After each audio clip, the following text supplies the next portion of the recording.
दोस्तों, क्या आप जानते हैं मुगल बादशाह अपनी रानियों के साथ हर वक्त हिजड़ा यानी ट्रांसजेंडर क्यों रखते थे? और क्या आप ये भी जानते हैं कि प्राचीन समय में राजा महाराजा और उनकी रानियां टॉयलेट करने के लिए कहाँ जाते थे?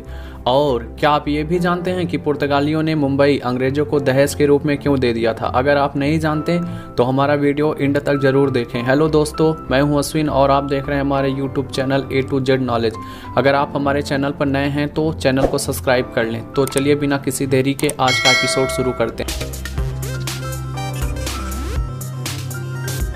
पहले हम ये जानने की कोशिश करते हैं कि मुगल कालीन शासक अपनी रानियों के साथ हिजड़ा यानी ट्रांसजेंडर क्यों रखते थे। जैसा कि हम सब जानते हैं, मुगलों ने भारत पर लगभग 250 वर्षों तक शासन किया। मुगलों के राजसी स्वभाव के कारण एक राजा के पास कई रानियां होती थी। रानियों के कक्ष को हरम कहा जाता था, जहां केवल मुगल बादशाह और रानियों की नौकरानियां ही जा सकती थी। हरम में बहुत सारी रानियां रहती थी, जिससे उनकी सुरक्षा की बहुत ज़्यादा आवश्यकता होती थी, क्योंकि मुगल बादशाह ज़्यादातर लड़ाइयों में व्यस्त रहते थे। मुगल बादशाह अपनी रानियों के पास सेना नहीं रखते थे, क्योंकि उन्हें अपनी रानियों पर भरोसा नहीं था। उन्हें लगता था कि अगर कोई गैर मर्द महल में आया तो उनकी रानियां उनके साथ अवैध संबंध बना लेंगी। मुगल काल में रानियां और नौकरों के बीच अवैध संबंध आम बात थे। लेकिन मुगल बादशाह अकबर ने अपनी रानियों पर नजर रखने के लिए किन्नरों को रखने की प्रथा शुरू की। ये किन्नर रानियों पर नजर रखने के साथ साथ मार्शल आर्ट और हथियार चलाने में भी माहिर थे, जो कभी कभार युद्ध में भी काम आ जाते थे। आपने अलाउद्दीन खिलजी के सेनापति मलिक कफूर का नाम तो सुना ही होगा। वो भी एक किन्नर ही था। उसने अपने दम पर दक्षिण भारत अभियान कर सभी राजाओं को परास्त कर दिया था। बादशाह अकबर ने अपनी रानियों पर नजर रखने के लिए किन्नरों की एक सेना ही तैयार कर दी थी। कहते हैं कि अकबर ने अपनी बेटियों को जिंदगी भर कुंवारा ही रखा था, क्योंकि शादी हेतु उसे झुकना पसंद नहीं था। अकबर ने अपनी बेटियों की सुरक्षा हेतु भी किन्नर रखा था, ताकि उसकी बेटियां किसी गैर मर्द को देखकर आकर्षित ना हो। चलिए बढ़ते हैं अगले सवाल की ओर।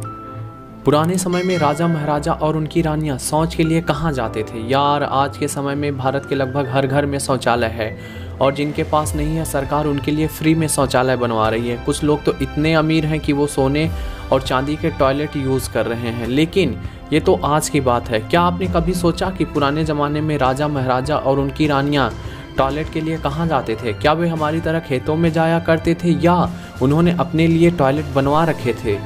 आपको ये जानकर हैरानी होगी कि आज से 5000 साल पहले हमारे पास एक विकसित सभ्यता थी, जिसे हम सिंधु घाटी सभ्यता के नाम से जानते थे।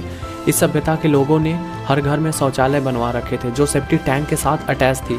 इस सभ्यता के लोग इतने जागरूक थे कि इन्होंने बाजारों और चौराहों पर सुलभ शौचालय बनवा रखे थे, ताकि जो लोग बाजार करने के लिए आए उन्हें खुले में शौच ना करना पड़े। लेकिन इस सभ्यता के पतन होने के बाद टॉयलेट सिर्फ राजाओं और अमीरों के महलों में ही होते थे। इन चित्रों में आप देख सकते हैं, जो पुरातत्व विभाग द्वारा लिए गए हैं, कि प्राचीन समय में शौचालय कैसे होते थे। अब आपको पता चल गया होगा कि आज से हजारों साल पहले भी हमारे पास उत्तम किस्म के टॉयलेट हुआ करते थे, और हम शौच के लिए बाहर नहीं जाते थे। आइए जानते हैं अपने आखिरी सवाल को, कि 1661 में पुर्तगालियों ने बॉम्बे को दहेज के रूप में अंग्रेज़ों को क्यों दे दिया? यार, अगर हम आपसे कहें कि मुंबई हमें दहेज के रूप में मिली है तो आप यकीन नहीं करेंगे, लेकिन यह बात एकदम सच है। भारत में सबसे पहले पुर्तगाली आए और दक्षिण भारत के इलाकों पर धीरे धीरे कब्जा करते गए। इसी क्रम में पुर्तगालियों ने 1534 में गुजरात के बादशाह बहादुर शाह पर आक्रमण कर उससे मुंबई को छीन लिया।